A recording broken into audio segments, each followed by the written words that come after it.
JMM అధినేత జార్ఖండ్ మాజీ ముఖ్యమంత్రి 81 ఏళ్ల షిబు సోరెన్ కన్నుమూశారు.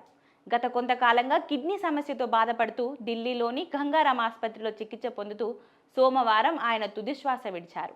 షిబు సోరెన్ మరణ వార్తను ఆయన కుమారుడు జార్ఖండ్ ముఖ్యమంత్రి హేమంత్ సోరెన్ ఎక్స్ వేదికగా వెల్లడించారు. మన ప్రియ నేత దీశోమ్ గురూజీ మనల్ని విడిచి వెళ్లిపోయారు. నాకు సర్వం కోల్పోయినట్టుగా ఉంది అని ఉద్వేగపూరితంగా రాసుకొచ్చారు. ప్రస్తుతం బీహార్లో భాగమైన రాంఘర్ జిల్లాలో షోబు సోరెన్ జన్మించారు.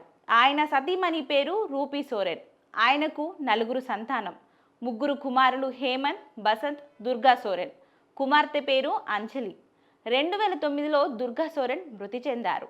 బసంత్ ఎమ్మెల్యేగా కొనసాగుతున్నారు. సంతల్ కమ్యూనిటీకి చెందిన షిబు సోరెన్ వామపక్ష నేత ఏకే రాయ్, కుర్మి మహాతో, బినోద్ బిహారీ మహాతతో కలిసి 1972లో జార్ఖండ్ ముక్తి మోర్చాను ఏర్పాటు చేశారు.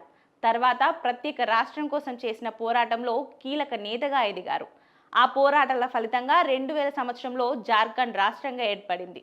2005లో ఆయన తొలిసారి సీఎం అయ్యారు. ఆయన 3 సార్లు ముఖ్యమంత్రిగా బాధ్యతలు స్వీకరించినప్పటికీ ఒక్కసారి కూడా పూర్తికాలం పదవిని నిర్వహించలేకపోయారు. 2004లో అప్పటి ప్రధాని మన్మోహన్ సింగ్ కేబినెట్ మంత్రిగా బాధ్యతలు స్వీకరించినా అక్కడ అదే పరిస్థితి.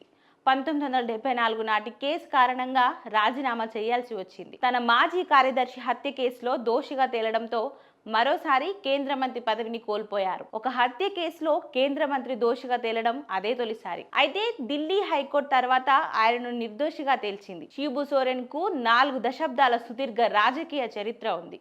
ఆయన 8 సార్లు లోక్సభ, 2 సార్లు రాజ్యసభకు ప్రాతినిధ్యం వహించారు. ఆయన మృతి పట్ల రాష్ట్రపతి ద్రౌపది ముర్ము సంతాపం తెలియజేశారు. ప్రధాని నరేంద్ర మోదీ సోరెన్ భౌతిక కాయాన్ని సందర్శించి నివాళులర్పించారు.